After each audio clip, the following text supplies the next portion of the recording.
Okay. Although the schedule says the discussion is after the lecture, but I would hope that we have the discussion from the beginning. Okay. So stop me. I will have lots of quizzes on the way.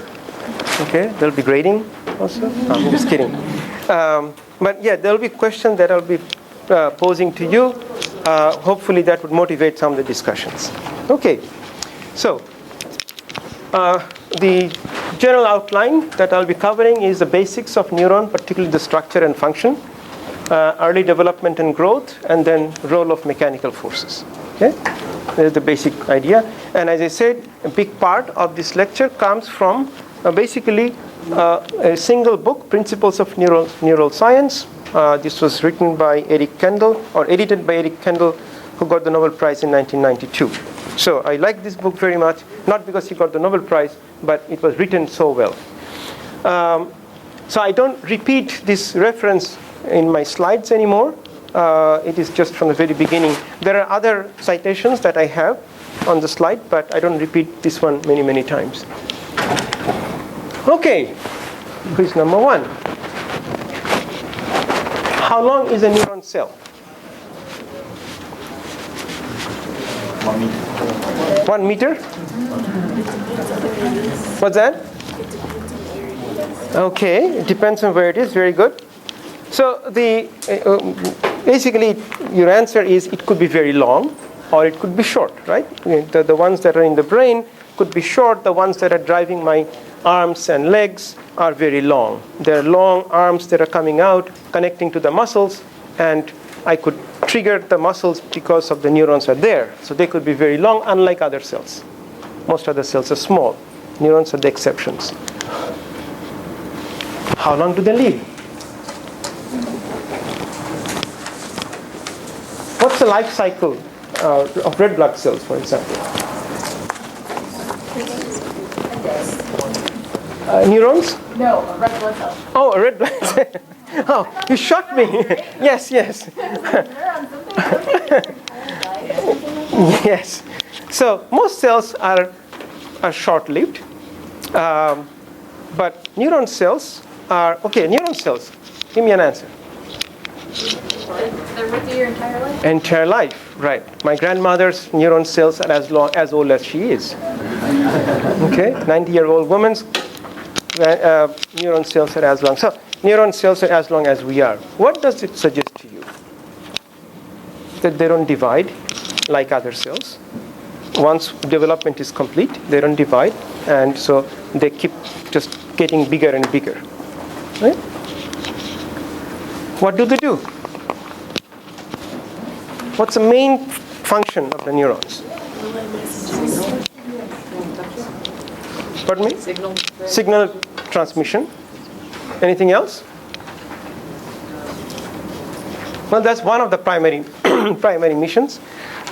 So when I decide to walk, my brain sends a signal that my muscles should contract and I can walk. So that's a signal that is being sent from the brain. But in addition, they have to save memory. That's why we could still read, right? Once we have learned it. So I will come back to these questions, because if we understand the implications of this question, then we understand quite a bit about the neurons.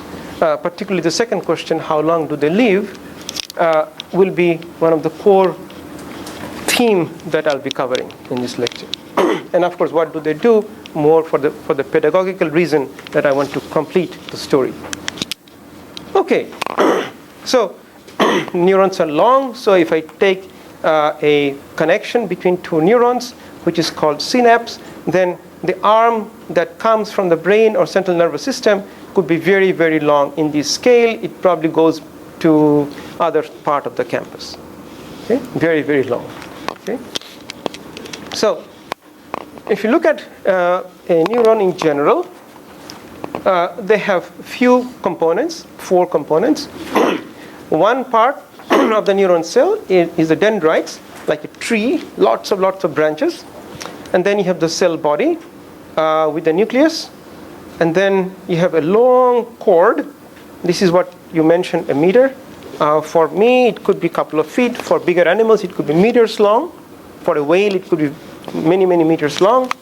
And then at the end of this long cord, there are branching, and they could form connections with many other neurons, muscles. So in general, they would be forming neuron-neuron junction or a neuromuscular junction.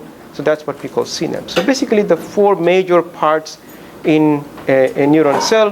Dendrites is the region where it receives the signal. So these guys are connecting to the dendrites.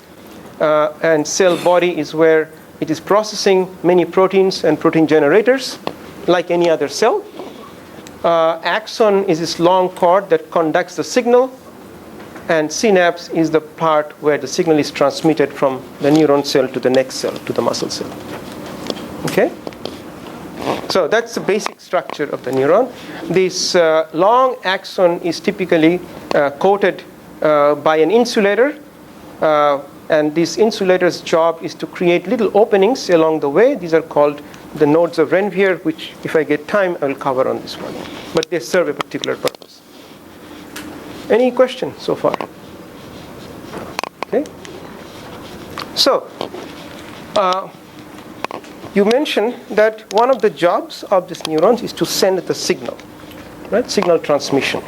So how does it do the signal transmission? So let's first look at what is inside this axon, and then we may be able to relate what is required for the signal transmission. So typically, the way this long cord works is the cell body produces all kinds of proteins, various different proteins. These proteins are often packed in small vesicles, and these vesicles are sent down all the way towards the end of the synapse by various mechanisms.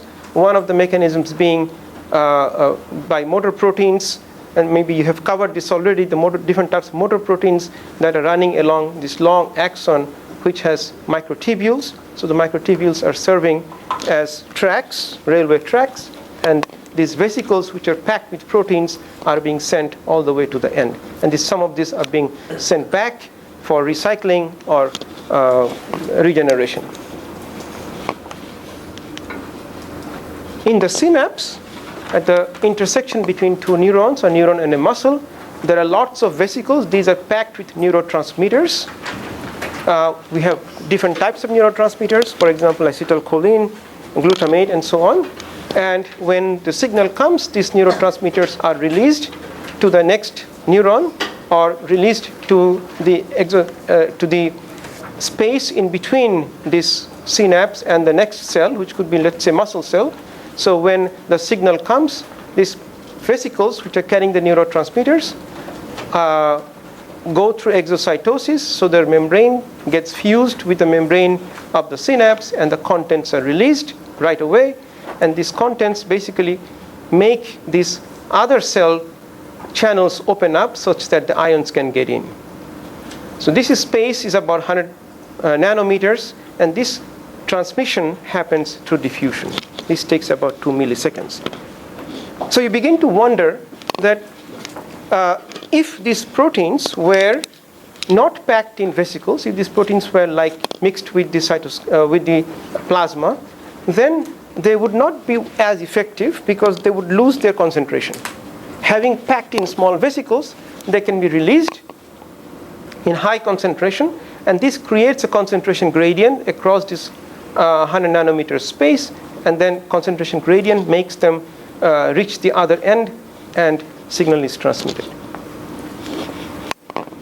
It takes about 2 milliseconds when I decide to walk, and I am walking. So it's such a short time that I don't even think about that I have decided when I wanted to walk and when I am walking.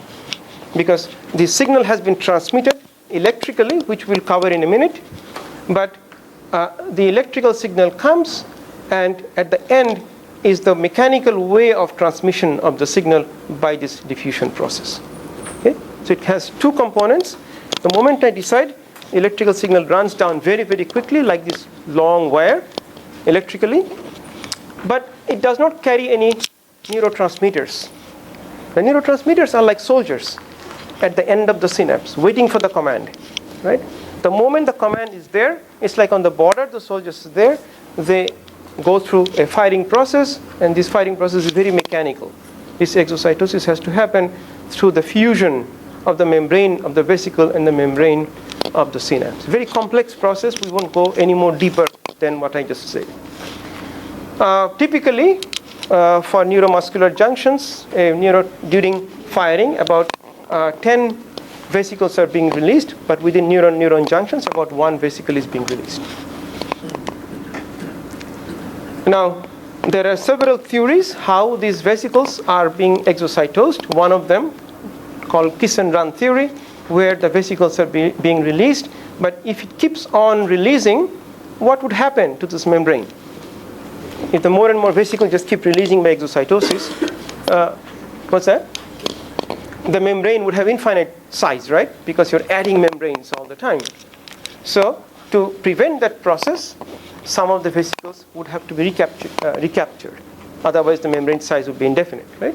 So the nature is very efficient. It recovers some of this membrane by creating new vesicles, and these new vesicles are eventually filled by the neurotransmitters and recycled.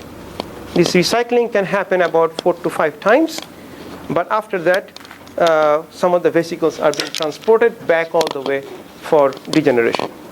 Okay? So this is what's happening in the synapse. So envision, think about this process going on at the synapse, is you have vesicles packed with neurotransmitters. There are diversity of neurotransmitters, and they are waiting. Somehow they are kept there, and once the signal comes, electrical signal comes, that signal starts some process, and these vesicles release their content by exocytosis, and the signal goes to the next, right? So this is how it completes the signal transduction process or signal transmission process. So the question is, how long would it take for a vesicle to reach if it starts from the central nervous system to reach your arm? 0.1 millisecond. What's that? 0.1 millisecond. 0.1 millisecond? My God. 0.1. How precise are you?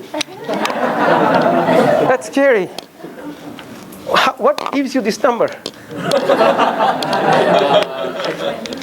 Just experience. Experience?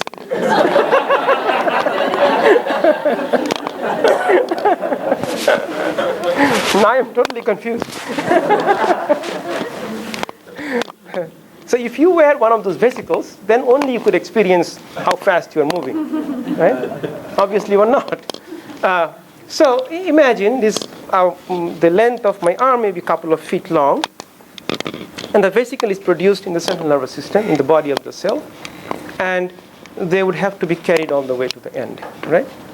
So if they would be carried by diffusion, in other words, the cell is producing a lot of them, and if you take a sugar cube and put it in water, so it's a dense pack of sugar, and the sugar eventually reaches everywhere on the glass, right? It takes time. So diffusion takes over because higher concentration region wants to drive the content towards a lower concentration region. So if you go back to some of the basic theories of diffusion, where if you take a small particle in a fluid media, and if you ask what is the diffusive constant, diffusivity of this particle, what does it depend on? What is the diffusivity? Size, okay, and viscosity, okay. There is a famous relationship for this. Concentration gradient would tell you that how fast it's going to go. But the diffusivity, the diffusive constant, is independent of the concentration, right? So it depends on the size of the particle. The particle is moving randomly in the media, and if there are too many of them, then by random walk, it's like having all of you in this room and give you enough alcoholic drink and open the doors, right? So by the end of the day, not many of you will be staying here, because you'll be bumping onto each other and eventually find the road and walk away, right? So that's diffusion. It's happening because you guys are big, but small particles get bombarded by other particles in the fluid. So that's what causes this random motion jump all over the place, right? So if you think about the equation that I mentioned is the Stokes-Einstein's equation, which tells you what is the diffusivity, which tells you what is the how mobile these particles are. Okay? Larger the particle, the less mobile they are. So if you're in a swimming pool and you're floating, obviously you're not mobile because you're too big. But if you think of a small particle, if you watch in the microscope, you see they're moving all the time. So if you rely on diffusion, then these vesicles would take forever to reach the other end. And if you do some calculations, you will find it takes a few years or so. But that wouldn't work, right? So that's why nature came up with the idea of these motor proteins that I mentioned already. So the vesicles are being transported by the motor proteins, and they walk on the order of a micron per second. Okay, on the order of micron per second. Some may be more, some may be less, but on the order of micron per second, maybe a few microns per second. And that tells you the vesicle produced in the morning would take about a day to reach to the synapse. Okay, so it's not 0.1 millisecond. Okay, it's a day. A little bit different. Okay, so the motor proteins are the ones which are carrying the neurotransmitters all the way through the long axon. But that's not the only means of transportation. Some molecules are being transported by diffusion, which takes very, very long time. So why does nature came up with this mechanism? Is because remember the job of these vesicles is to release neurotransmitters, right? So if I need a year for these vesicles to go to the end of the synapse, I would soon run out of the vesicles because I'm walking and then soon I cannot walk anymore because vesicles are not there. So that's why it produces the vesicles and keeps sending them all the way to the end. And even though it takes a day, but the synapse always carries quite a few vesicles. So I think if the movie works, I can show you. Let's see. You can see the vesicles running back and forth. Do you see?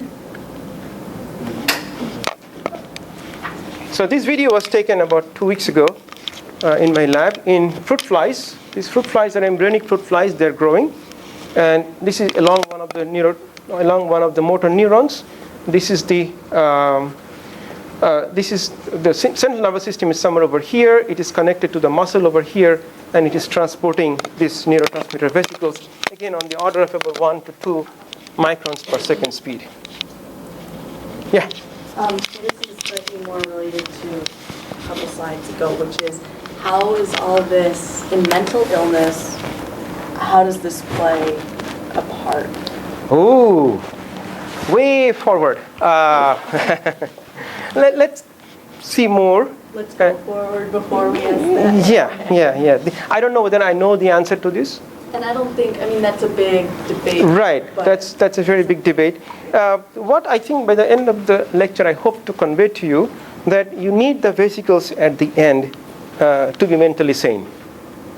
And there might be multiplicity of mechanisms by which you may lose some of the vesicle clustering, which might interfere with memory and other processes.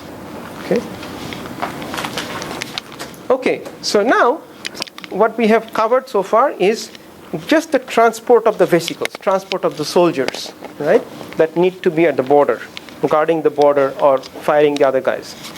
But how does the order, the command goes to the soldiers? That's the action potential, and you might have covered a little bit in this class before. This is a difficult topic, and I need your 100% attention for the next few slides. Okay, it's a very complex process. The way it works, overview, is that some signal comes from one end, probably from the end where the dendrites are. Signal comes, and that signal creates a voltage pulse, and that voltage pulse comes all the way to the other end. And once that voltage pulse comes, this is a train of voltage pulse coming, and then the vesicles are being released from the other end. This is the topic that I already mentioned, right? What I want to discuss is how does this voltage get transmitted to the other end. Okay? So, have you covered so far membrane potentials in this class a little bit? Okay, so you know this already.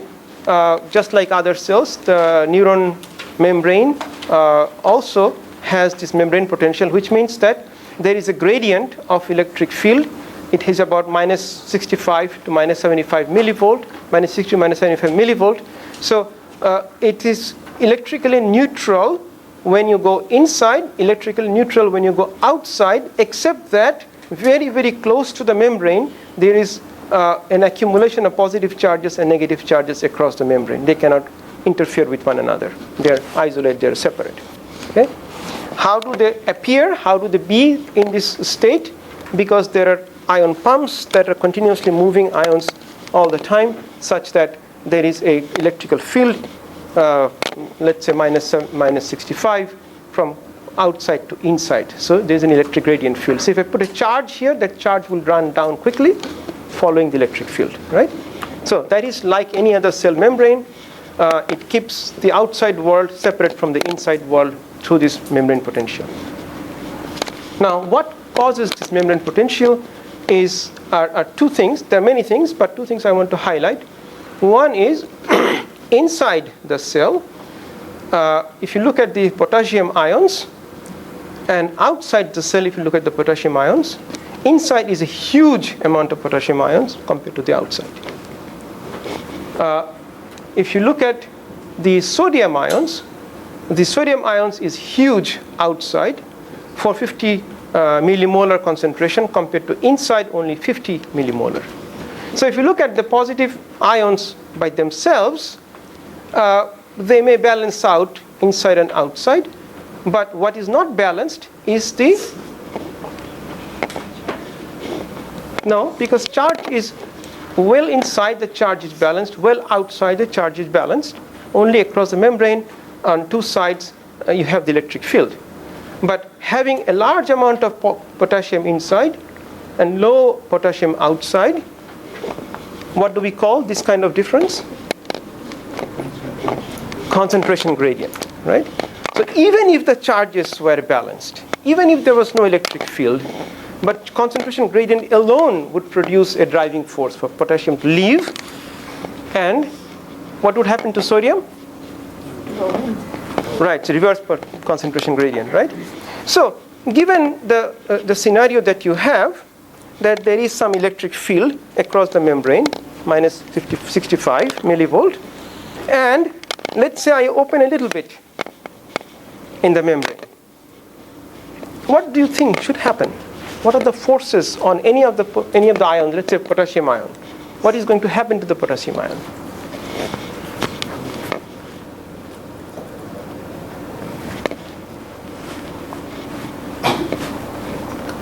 Yeah?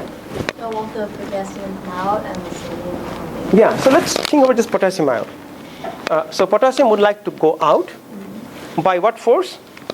Just the concentration. Just the concentration gradient, right? But remember, potassium ion is a positive ion. It wants to leave. But the electric field is, it's going against an electric field, right? So yes, initially, the potassium ion will be driven by this concentration gradient. But can it keep going outside? So it would get kind of stopped up by the Reverse electric field, Yeah. right? The more potassium goes out, the higher becomes the electric field. Yeah, so that changes the electric gradient. That's right, that changes the electric gradient. Yeah. So there are two competing forces.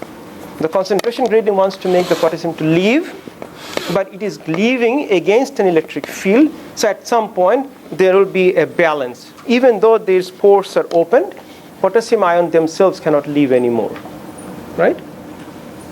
Similar with the sodium ions.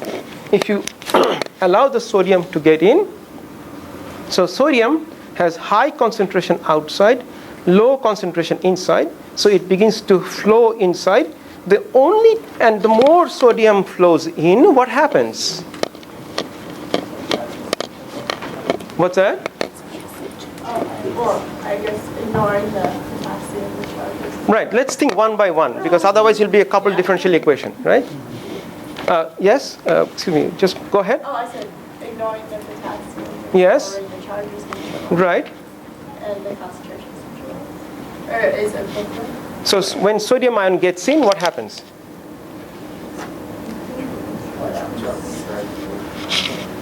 The charge becomes, inside becomes positive, right? And, right, because positive ion is getting in. And is it being favored by the existing electric field? Yes, yes, yes. There's negative charges inside, right? They love the positive charges. They want more calcium to get in, right? So now we're in trouble, right? This is not like the potassium. So what should happen?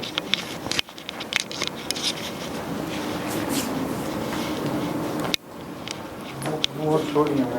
What's that? More sodium will enter. More sodium will get in, right?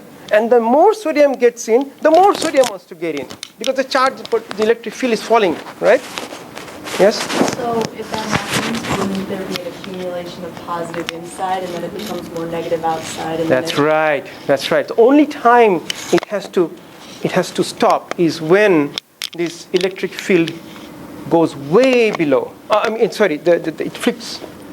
The electric field flips the sign, right? So in a scenario like this, when if I take one step, the forces on me becomes more. So I have to take 2 steps now. Because I have taken 2 steps, the force has gone up. What do we call this? Positive impact or instability.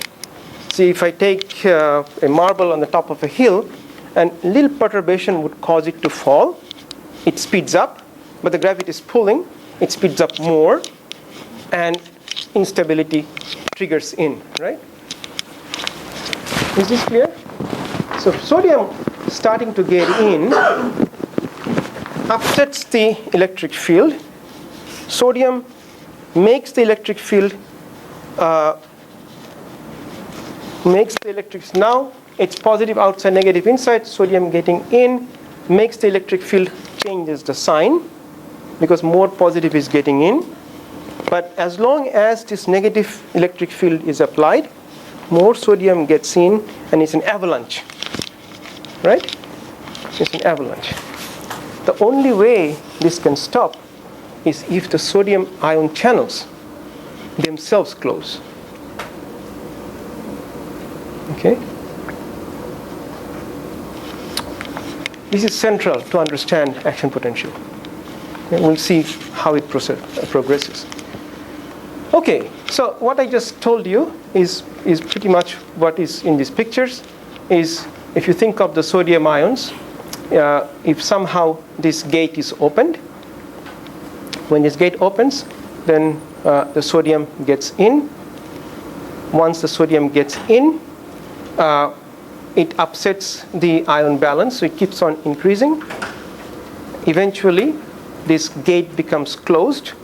This is like a door. So there are like 2 doors. This is very schematic conceptually. So initially there is one door that keeps it closed. When some signal happens, this door opens and remain open until many sodium gets in. And above a certain value of sodium getting in, this other door closes and it remains closed. And this remains closed until a certain period of time. Okay? So, when does it open? These gates that are controlling, that is preventing the sodium from getting in. So under the existing condition, under this condition, if there is a gate, sodium will flush inside, right? So to prevent that, you have these gates. Those gates is the one that I just showed you. So there is a condition under which the gate would open. The condition is that when the potential difference between the outside and inside is perturbed above a certain value, then those gates open. That's the only condition. Okay. So I'm skipping a little bit of detail here for the sake of time, but the central idea is these gates remain open, remain closed. But when this electric field is the minus 65 millivolt, if that is perturbed beyond a certain value, then those gates open for a short time, lets the sodium get in, and then it closes itself for a certain amount of time. Sodium cannot get in anymore, and gate remains closed. So when this happens, when this sodium starts to get in, the electronic, the balance between the outside and the inside electric field is perturbed. At the same time, the potassium ion channels begin to open up. At that time, potassium begins to leave. Okay, yeah. Really quickly, Yeah. it sounds very similar to a semiconductor. Mm-hmm. And I was just wondering, or doped Yes. semiconductor. And I was Yeah. just wondering if you can create biosemiconductors using this method. Whoa, that'll be cool. Yes, yes. In the semiconductor case, then you have, once the threshold is exceeded, you get current in one direction. Here, it's a little bit more advanced because in this case, the gate closes itself, even though the flow is going on, even though the electric field is on. After a certain time, these gates close. So there's an active process that closes the gate. So that's the difference here.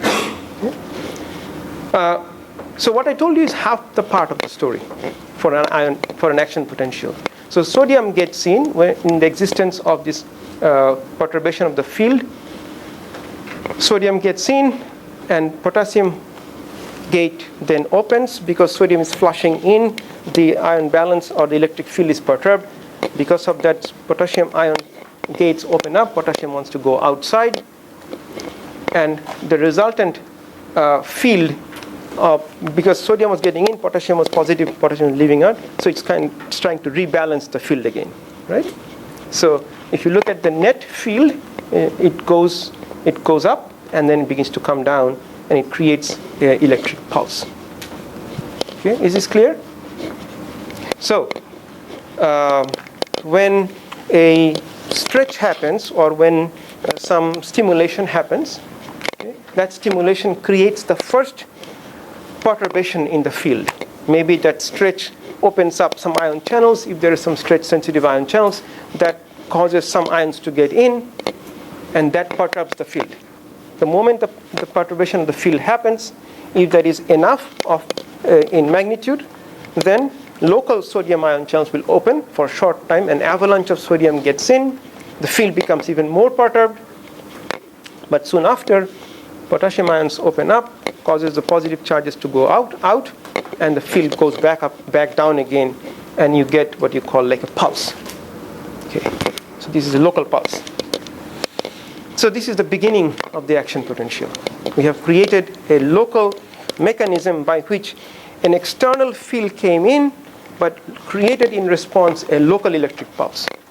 Okay, so this local electric pulse then moves forward, goes forward all the way until it comes towards the quiz. Right? So the quiz is, what ion channels were primarily involved in generating action potential? All of you should say this now. Sodium, potassium ion channels, right? So does an action potential propagate forward or backward? Why? If you have an electric field that is locally being produced, why should it go forward?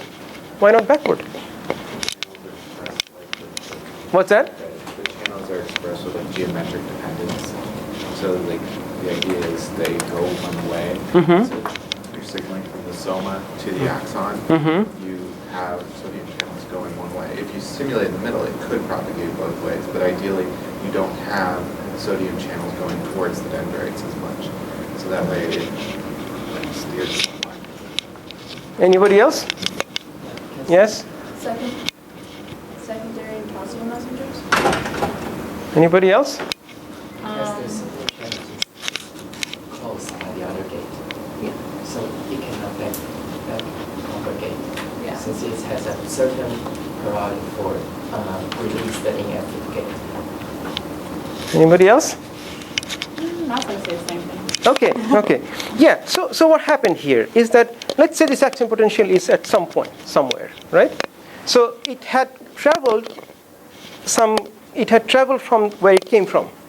Remember, sodium channels open up and close, and it remains closed until a certain time is expired.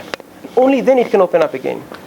So if the action potential has come from this point to this point, the forward, the ones ahead of them, ahead of this current pulse, hasn't opened yet. So they can open up quickly. The one it came from, even though the field could propagate both ways, the one it came from needs the time on the resting state. Remember, this is a resting state? So it needs to be in this resting state. Until this resting state has been expired, they would not open up anymore. So there's a fundamental asymmetry in the problem. So even though electric field has the ability to go on both sides, but the one behind would not open up. Okay? So that's the reason why it propagates only one direction. Okay, so that's why or why not.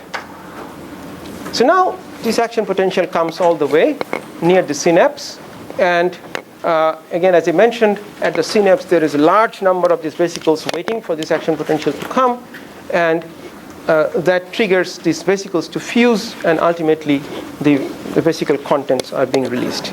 Okay? So this completes the process of signal transmission. So what did it need to have? You need to have the vesicles produced in the cell body.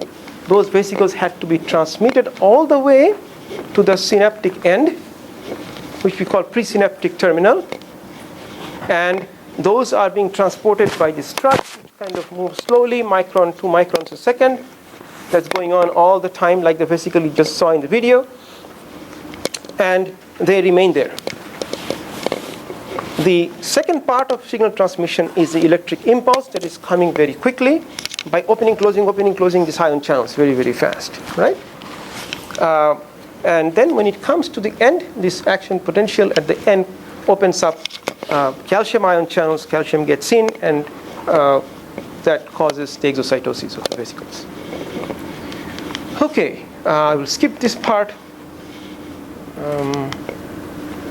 So, in fact, these slides are not showing the text, and I don't know why. So this part is the early phase of development when the neurons are in the is growing and trying to find its target. So let's go to the slide. So,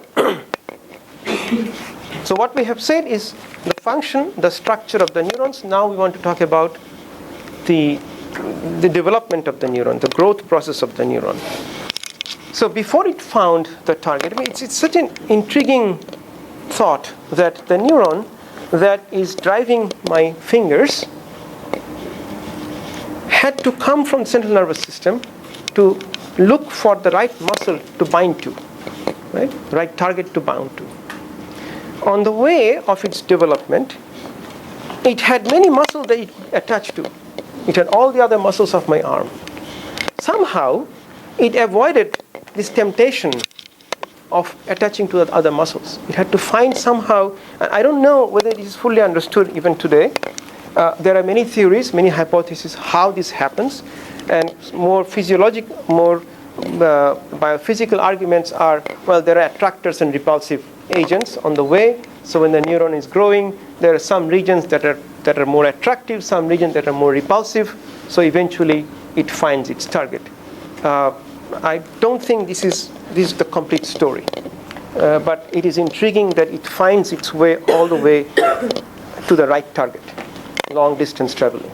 Okay? So that's the early part of development, embryonic stage. The video that you showed comes from a fruit fly embryo, which is about 0.5 millimeter long. This axon is about 100 microns long. It's growing all the way to the end and forming the junction with the right muscle. Okay? So the early part of development is complete. Here I'm showing that this is the video, or not the video, the image of an axon. In fact, this is the video that you saw, but this is a fixed image. The axon is growing. It is carrying this neurotransmitter vesicles along the way. Not many, but it's still growing. The muscle is somewhere over here. It's looking for its target somewhere over here. And it's about 12th hour after the laying of the egg. And about 14th hour, it forms the junction with the muscle. And by the time it forms the junction of the muscle, large amount of neurotransmitter vesicles are accumulated here, which is shown in this by this brightness of this image.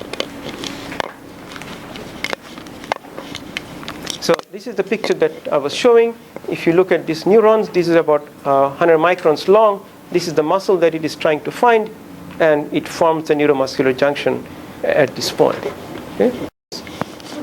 If you have the identical setup, do the neurons always follow the same path in the pathfinding process? Pretty much. So it's always replicable. It's always Then if I replicable. change the neuron and put in a fresh one, it grows Right. the same path. That's right. That's right.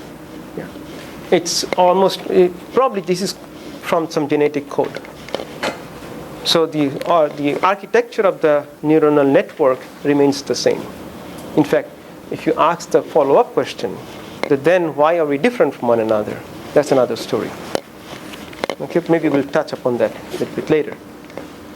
So the point I'm trying to make here is the beginning of this growth process. The neuron, in this case, like ours, in the embryonic stage, it had formed all the connections with the muscles and other neurons. Okay? Then what happens?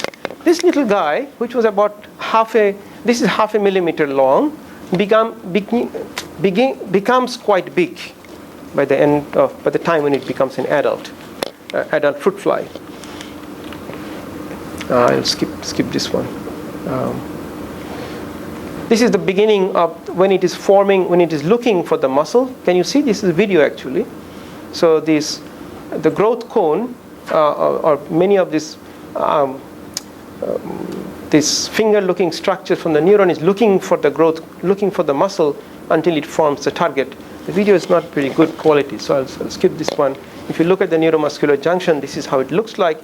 It's almost an interdigitated structure. This is the muscle side, this is the neuron side. Okay. What do you think? Yes? Does it, because you're looking up in the video, does it start in branch, but it turns out combined to one fiber together? Say that again. One. Because the video seems like Many branches, right? And then you'd also see some of them are returned back. Some of them are being pruned. So it's when it's looking for the target, and particularly when it's close to the target, then it shoots out the branches. And some branches are pruned, some branches keeps going, and eventually it forms. What's that? Oh, the scale? Yeah, so this scale that I just showed you here is, this is on the order of maybe 10 microns. Yeah, 10 microns region, right. So again, if you look at this scale, this is about 500 microns, and these are well-defined numbers. So the gap between them is about 20 microns, and the spread is about 5 to 10 microns. Yeah. Any other question? Maybe I can skip this one. Let's see. Skip this one too.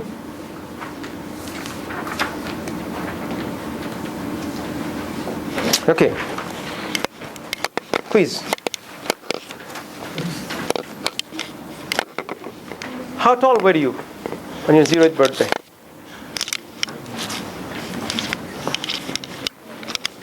Few inches, right? And how tall are you today? And what's the ratio? It's a funny question, right? Obvious question. Maybe 10 to 1, right? 5 to 1, 10 to 1. The day you were born, the neuromuscular junctions were already formed, just like the embryo of the fruit fly. So the neurons that were formed, that form the neuromuscular junctions, we said at the beginning they don't divide anymore. So if you take a rubber band, and if you stretch the rubber band, you can stretch maybe twice, and it creates a large force in the rubber band, but you probably cannot stretch it by 5 to 10 times. No material would allow you to stretch something by 5 to 10 times. So why do I say stretch? Because the neuromuscular junction that formed over here, the muscle would keep on going further and further away during development, just like we become taller and taller during development. At the first day of my birth, the neurons that were touching my finger at the toe of my foot had to be stretched as I keep growing, right? So each axon that we show here had to be stretched continuously. They don't have the luxury of dividing and putting another cell in front. That doesn't happen. The central nervous system carries the cell body itself, and the axon had to be pulled further and further away. So it turns out that during if you look at the total length of any axon, only 5% of this length was due to the growth of the axon during the early development when it was trying to look for its target. So the axon was trying to grow, the growth cone was advancing until its target. So if you think of the total length of the axon after the full development, only 5% of this length was due to the axonal growth looking for its target. 95% of the growth happened by stretching alone. Okay? So no material can match that, this kind of stretch.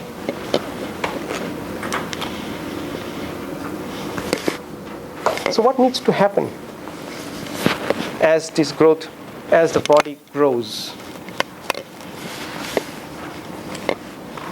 So if you don't want to tear apart the neuron by elongating by 10 times, what needs to happen? What needs to happen based on what we talked about in terms of signal transmission, vesicle transmission, and so on?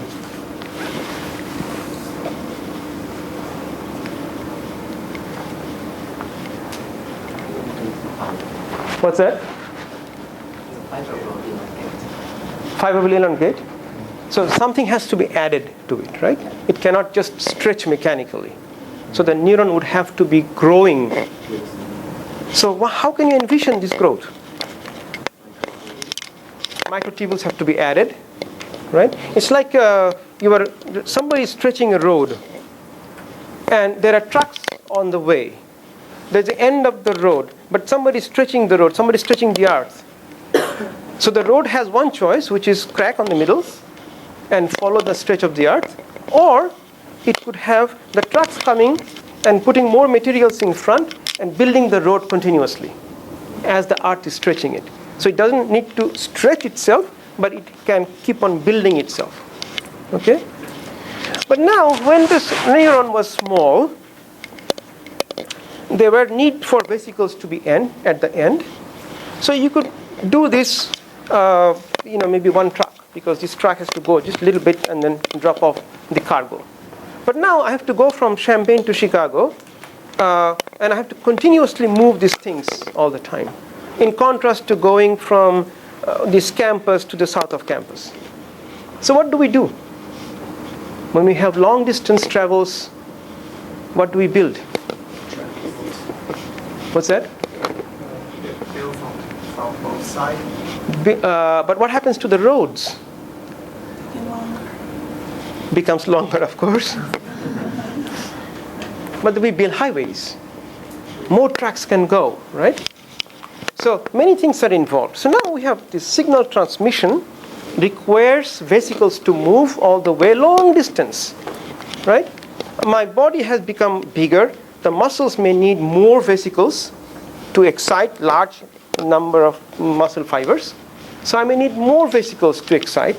So I would need more transport to happen. And my action potential has to run longer distance to excite. And we can prove that the speed of this action potential depends on the diameter of the axon. Larger the diameter, higher is the speed of transmission of this action potential or conductance. So I would have to have a highway. I cannot live with small country roads as my axon goes further and further away. So in response to this stretch, muscles are moving further and further away.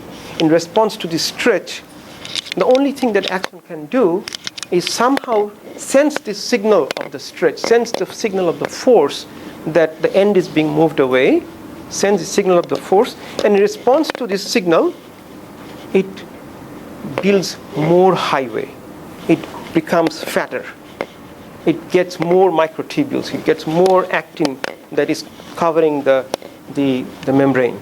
Yes? So, using your analogy, would you say that the sense that it's being stretched, does that only happen towards the end of the axon, or does that happen further? Oh, beautiful question. So we carry out experiments simulating the stretch by applying the stretch. And I think what happens is, and this is being supported by both in vitro and in vivo studies, is that this growth does not necessarily happen only at the end. The growth may happen all along, simultaneously, or it may happen locally. So part of the road, so in contrast to the analogy that I gave you, that the trucks are dumping the material and paving the road, what could also happen is part of the road gets split and you build the road in the middle. Another part, it's getting split and you build the road in the middle. But splitting should not be viewed as completely separation of the axon. What happens is locally there might be a growth, but this part is not really growing that much. So this part is kind of rigid body motion. And then another part might be growing. In some other instances, you may see the whole axon is growing uniformly. Okay? But the essential idea is that it is growing by bringing more and more material from the cell body. Remember, the cell body was the source of the proteins, source of protein generators, the mRNAs, right? So they are always being carried all the way.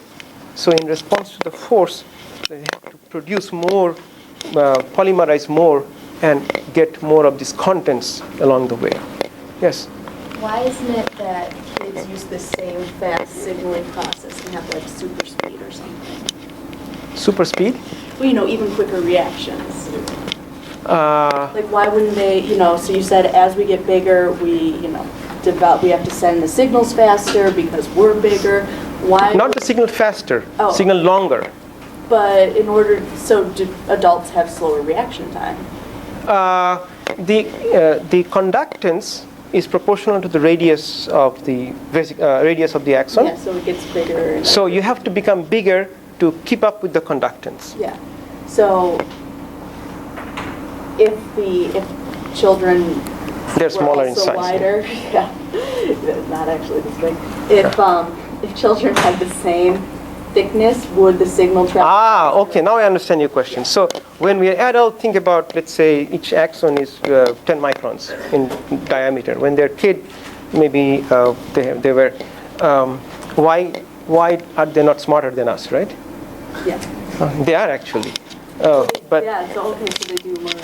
They learn much more faster. Yeah. But the learning and memory, it's a whole different story. This is only part of what goes into the story. Mm-hmm. Because you don't learn, maybe towards the end I will have a little bit, I don't think it is that also clear. The ability to learn probably happens at a much faster rate at the early age, much less later on. But you cannot just say the diameter was smaller, conductance was less, but the distance was shorter, whether the reaction time would be faster or not. It's not that correlated. Yeah. Or maybe it's So part it's like of having 5 lanes on a road where there's only like 10 people. It doesn't actually benefit the speed.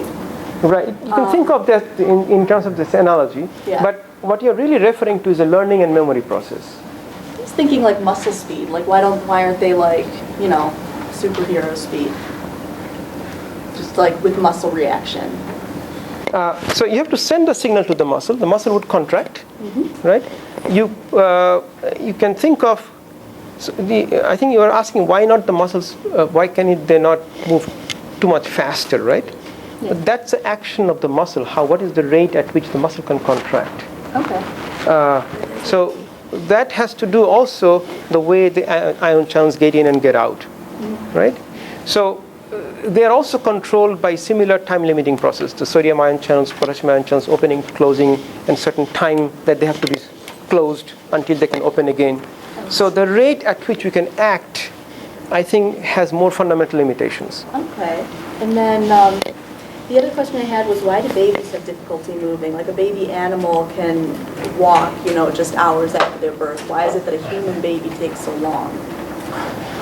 Oh boy, I don't know. And what are the implications of muscle memory? Because there are people who can feel their ears, and there are people who can't. And how does there are neurons there, or Right. So why can't we control all those bits?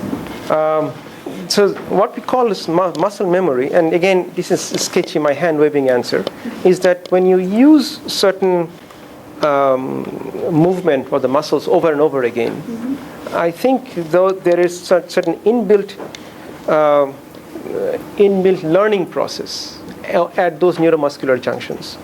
that probably help you to take the same movement when triggered. But if you are doing for the first time, it may not happen that easily. So people who don't know how to swim had to learn how to swim, right? So they have to train the muscles, neuromuscular junction synapses, and so on. But once they have done enough times, then some muscle memory might have built up. Because I'm thinking specifically of people who can arch their eyebrows. Because I can arch one eyebrow a certain way, I can only arch the other a different way, and I can't swap the two. Yeah, some people can kind of do weird things, right? That I think they're much higher level questions than the type of thing that we are covering, or the type of thing that I know. So, any other question on the growth process? Okay. So the basic 10 minutes. Okay. I think I'm coming to an end here. If you think of this force that triggers the signal for the muscle, for the axons to grow, what would you expect should be there to prevent these axons from overgrowing? So we said that these axons grow and contact the muscle, and then the muscle seems to be moving away, so there is a force associated with it, right? And we said that force triggers the growth process. So what should happen? What should be there, at least conceptually, to limit the growth, not to overgrow?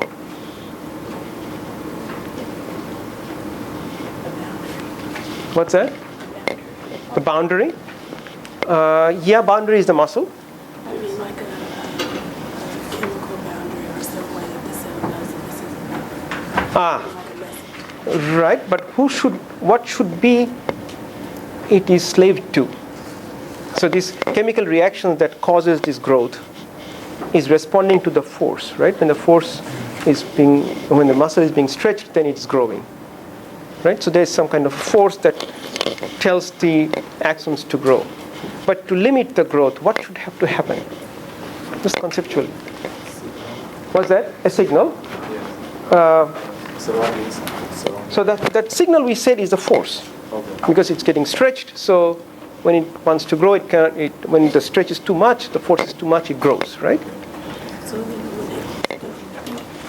if your muscle goes, it will also like come back, or If it comes back, then of course it gets relaxed, right?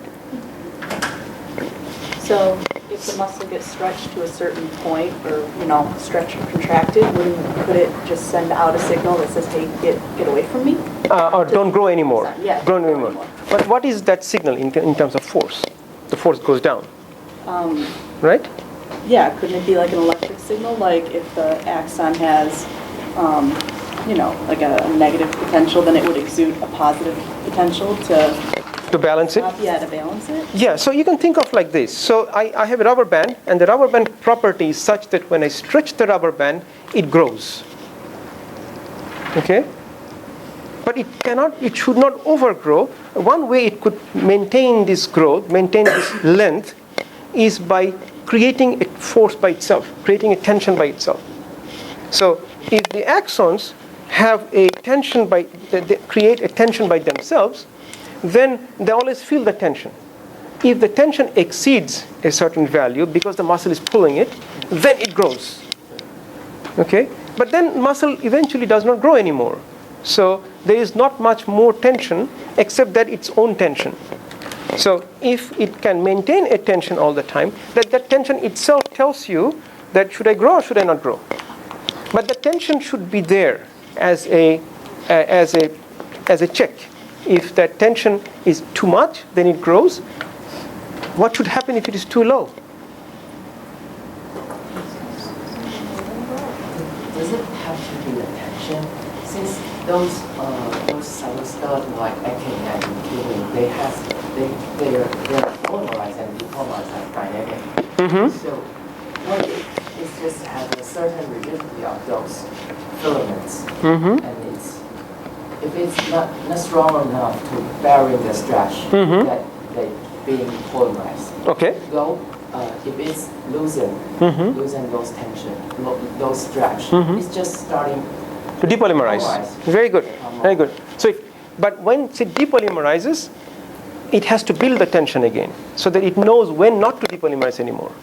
Yeah. So I mean, that's a certain rigidity of those filaments. If it's, but I don't know if I say it in the right way.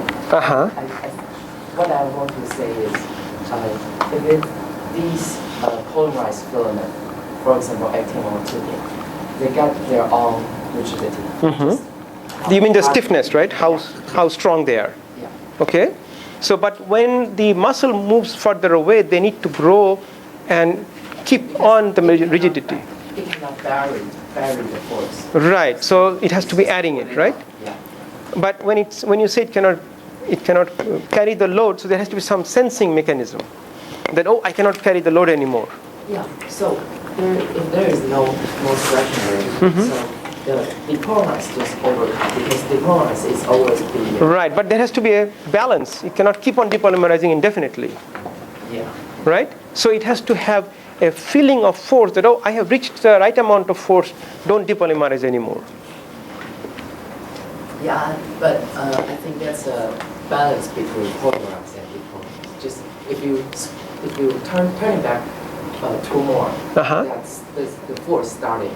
So the polymer starting again. Polymer starting again. So I think you're talking the same thing as I'm trying to explain. So the force becomes the signal for the growth process to happen, and one way to limit this growth would be if the axons maintain a certain threshold tension. If the threshold tension is exceeded, then the signal is to grow. If there's a lower threshold, if it is below that lower threshold, it tends to shrink and build up that tension. I'll show you a couple of examples. But before I show that, I show another example why this tension becomes so critical. So remember, the axon, the performance of the axon requires the vesicles to be clustered at the end. Right? That's the central point. So if you take an axon, in this case it's a fruit fly axon, the one that I showed you in the video. So if you look at the neuromuscular junction, usually you see a lot of vesicles here, like you saw in the video. So what we did is we cut off the axon somewhere around 50 microns away, and we find the vesicles density has gone down quite a bit. Okay? So the idea was, well, there is no connection with the cell body, so vesicle is not getting the signal to be clustered, so they are gone. But then we pull this cut end, and we see a lot of vesicles have clustered back again. So this guy is disconnected from the cell. Just because of this mechanical pulling of this cut end, it can restore the vesicles again, which was needed for this neurotransmission to happen. Okay? So this tells us, this is just the data. I skip this one. Skip this one. My texts are not showing. So then we proposed the hypothesis. The texts are not showing. The hypothesis was that since only thing we needed is to apply the tension to get the vesicles clustered at the end, then we know that these vesicles are always clustered at the end, so these axons must be under tension all the time. Okay, so we needed to measure, is there a tension in the neurotransmitter vesicles? Do you have the texts in the? Yeah. Okay. So we went out and we said that we need to measure how much force does the axons have. So this is the simple instrument we use. It's like if someone tells you a guitar string and somebody asks you what is the tension in the guitar string. One way to measure it, if you have a spring that you could use to measure the force. So it's similarly a spring that stretches this axon and measures the force. And it turns out that these axons, this is the axon that is being pulled. This is the spring that is pulling it while the animal is still surviving. And what you see is when you extrapolate this force and the stretch, you see it doesn't go to the origin. There is a force. There is a net force when it was untouched, when it was straight line. So from this simple experiment, it shows that the axon, when it was in vivo in the animal, maintained a tension about 2 nanonewtons. If you do many of them, it turns out that histogram shows it's about 4 or 5 nanonewton tension force that it maintains. Okay? So this answers the first question, that does the axon itself has a tension of its own. So it is like when the growth cone approached the muscle, and once it formed the neuromuscular junction, it built up the tension. What mechanism, we still don't know. But it turns out that it maintains the tension. What happens if we increase the tension? So I'll skip this one. If we increase the tension by making a same probe but pulling the axon, it turns out that the neurotransmitter vesicles can increase by 3 times, by 300%, because of a stretch that was caused by about only 10%. So these vesicles at the synapse is also coupled with the tension. So what I mentioned before is kind of obvious, that tension creates the growth process, triggers the growth process. Otherwise, the axons would fall apart. Now, what I'm showing here is that this tension not only causes the growth to happen in the neurons, but without this tension, the neurotransmitter vesicles could not accumulate at the presynaptic terminal. And if those soldiers could not be there, then there would be no neurotransmission. Okay? So I'm not so sure whether I have the paper referred here, or I might have, right? Somewhere you'll probably see a paper cited. So I'll skip this one. So it turns out that if you look at the neuroscience literature, it was known among the neuroscientists that neurons are under tension, because if you plate neurons on cultured dishes, you see pictures like this. They seem like they're very taut, like a tight rope. So neuroscientists knew that at least in vitro neurons, the axons get under tension. They did not apply any tension. These tensions are produced by the neurons themselves. So when they attach to the substrate, somehow they become taut, so become under tension. And if you go back into the literature again, you find that there are existing hypotheses that says that in our brain, the neurons end up having under tension such that the axons pull themselves, and they by causing this pull, they create this kind of shape in the brain. It's like taking a sponge, fill up with wires, and you pull the wires, and the sponge kind of buckle and create these ruffles. So those were engineers. If you think in terms of buckling, then if I take a long pillar or a ruler, if I compress it, it buckles, right? If the scale size is very, very small, what happens? It doesn't buckle by the same force. It becomes easy to buckle when it's very slender. So Van Essen, who proposed this hypothesis in 1997, that the neurons become under tension in the brain and create these ruffles in the brain because of this pull. It's like the sponge gets buckled or ruffled. What should happen if the brain size is too small?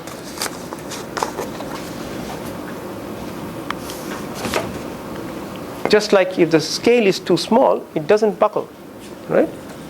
So he shows that brains above a certain size has this morphological structure. Below a certain size in the animal species, there isn't. Okay? Yes? So that seems to have a whole bunch of evolutionary connotations to it, but I was actually thinking about Alzheimer's patients and other people with diseases of the CNS, where they've done autopsies and seen that the folding has decreased. Would that not imply that there is a mechanical property that you can test in the brain and see how the disease is progressing compared to a normal brain? Absolutely. So one of the thoughts, at least in our research, is to see that in the mouse brain, that first of all, whether the mouse brain neurons are under tension, and second, whether that tension is correlated with the amount of vesicles at the end, and if those tension is relaxed, is there a decrease in the vesicles at the end? So is the mouse brain even big enough then? The tension itself is independent of the size. The size is related to the morphology that it produces. Right? So it's still not known whether the adult brain neurons, whether they are indeed under tension, still in the hypothesis level. What we have shown is in the embryonic stage, the neurons are under tension by the experiment that I just described. They're not only under tension, but if you increase the tension, two things happen. One is they actively grow, and second, the vesicle accumulation at the presynaptic terminal increases dramatically. So, and if you take out the tension, the vesicle accumulation at the end, if you take out the tension by cutting in the middle, then the vesicle accumulation decreases. We could not do an experiment where we could relax the tension by bringing the two ends closer. You can. You cannot. Why not? Why can you not relax the tension in live animals? What's that? Oh, no, they don't die.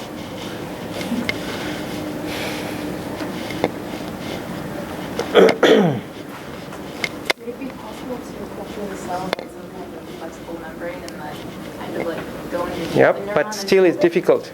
Still difficult. Very simple answer. As you said, when you give that extension, it grows also. While it has grown, so if you release it, can't come back. It can come back. So that's how it competes. So there is a certain time scale which you need for the vesicles to leave. Okay? So when you cut the axon, it takes about half an hour for the vesicles to leave the presynaptic terminal. Okay? When you relax the two ends by bringing the muscle closer, then the rate at which it builds up the tension is about 12 minutes. So I may have some data here. Let's see. So this is the data. So if you relax the axon by bringing the ends closer, or if you pull the axon, when you pull the axon, what happens? The axon grows, right? And how do we know it grows? Because, let's see, if you pull it and hold the pull, then the force that you are measuring keeps going down, and the axon is becoming longer and longer. Okay? So when the axon has grown, so those who are engineers, you know, if you take a metal, if you stretch it, then the metal yields, right? And the force goes down. So in this case, it does not yield, but it grows. Okay? So it grows and it relaxes.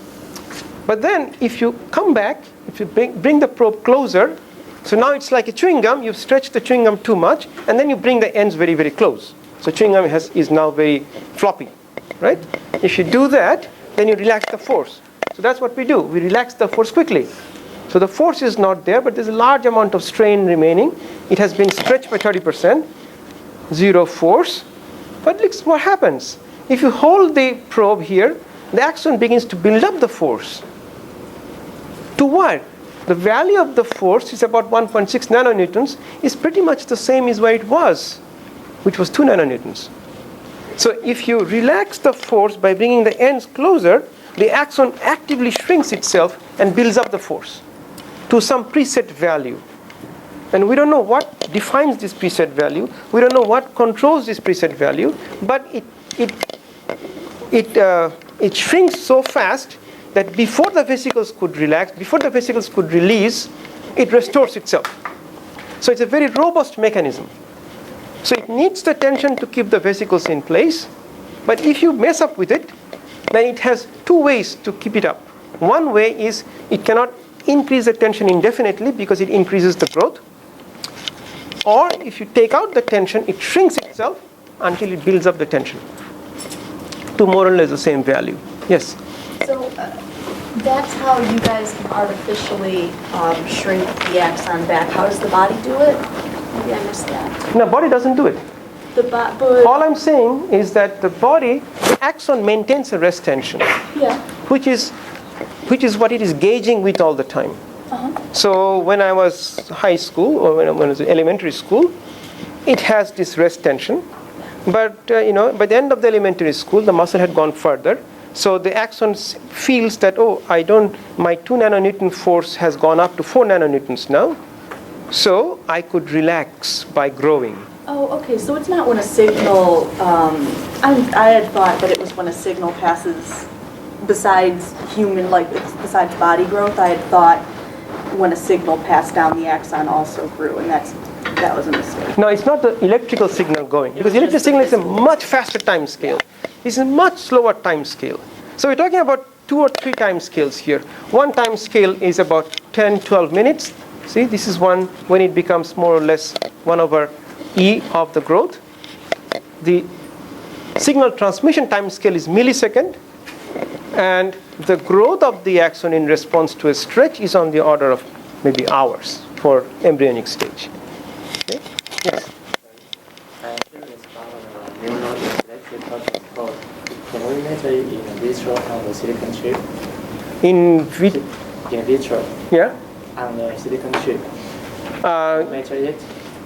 you measure the force. On a Electrical silicon chip. characterization. I mean electrical transport. Oh, many people have done that. So people make the electrodes and they measure the electrical signal. Yeah, so lots of paper you'll see in vitro neuron culture and signals transmission to the neurons. Yes. Yes. Okay, so another question was, big animals, do they actually have big brains that fit the size of their skull?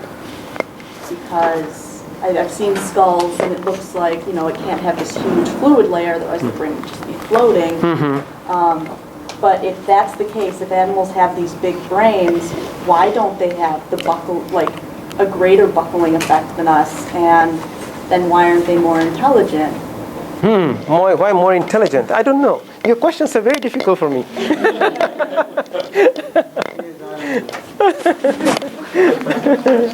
So the part of the intelligence comes from learning and memory, and that's an open field. 5 more minutes? Yeah, I'm giving you 5 more minutes. Oh, I could stop. So I think this is the picture where they shrink by themselves very, very fast. If you bring the ends very close, then they shrink until they build up the same tension. And I think what I want to hint, I will skip the origin of force.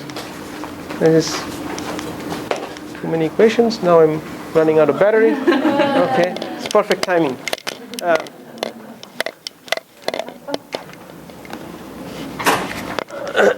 So these are some of the hypotheses that you will have in the paper, as well as.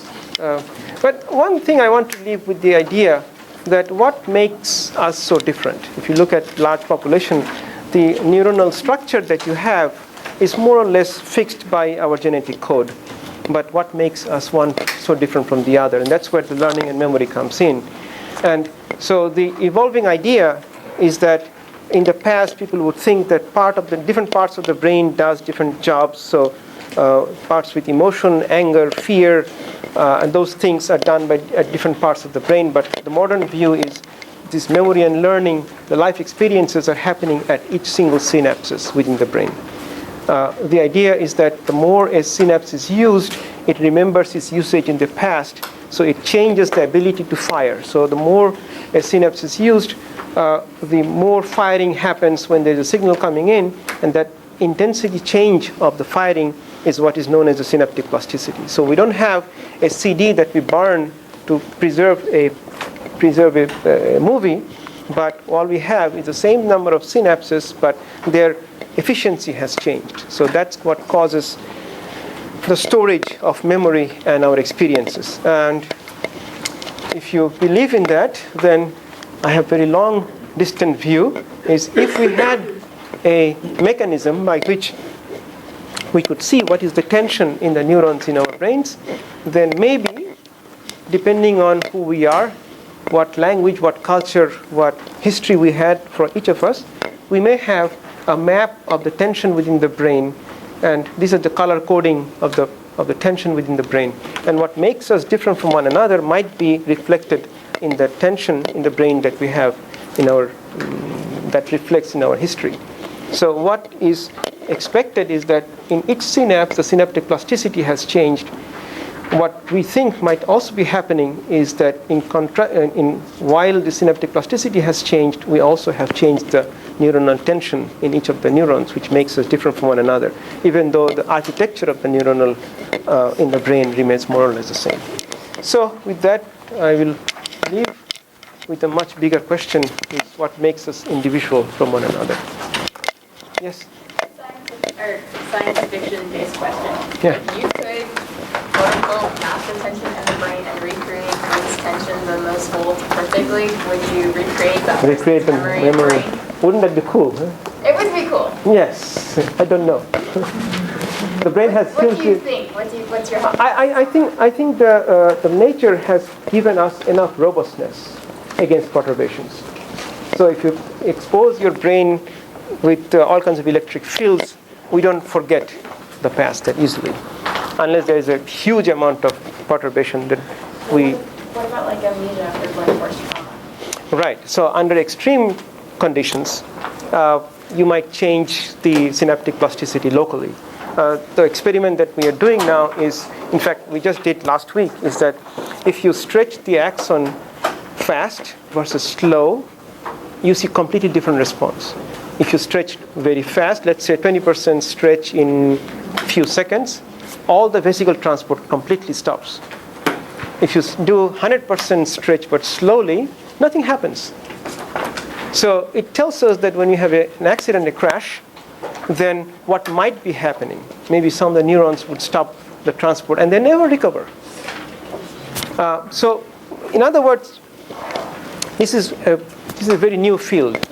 And it turns out, it looks like the forces, the stretches, the rate at which the forces are being applied, they all interfere with our basic neuronal structure. How that reflects into long-term behavior, another 50 years. Okay, one last question. Okay. Three hands. Okay, this side didn't ask my. Yeah. Can you give an intuition into why the transmission speed is proportional to R instead of inversely proportional? That I need to derive. It's not easy to. You can imagine this way. Then you need to write down the capacitive equations. So the capacitance in this case is 2 pi r, r being the radius, and the conductance is also proportional to the size of the wire. So here the conductance depends on how quickly you can charge and discharge a capacitor. So the capacitance in this case increases with the radius as r, and so eventually it works out that it is proportional to the bigger the diameter, the higher is the conductance. It's not inversely proportional. You definitely would not expect inversely proportional. The bigger the diameter of any conductor, the higher is the conductance. Lower is the resistivity, right? It's a diffusion process, right? So the smaller it is, the faster your ions. I mean, the faster you can get a change in concentration gradients, and therefore the faster you can get the. No. Diffusion is also going on in any metallic conductors. But that's diffusion through the I'm talking about diffusion through the channels as you propagate the signal down. Yeah, maybe you can discuss later. This needs some writing down equations. Okay, Taher. Okay, So thank you very so we much. can discuss after. Yeah, Professor Saif will be here. This is a memento, and you must have had all of these lined up for another addition to your cat. All right. Thank you. Let's give a hand.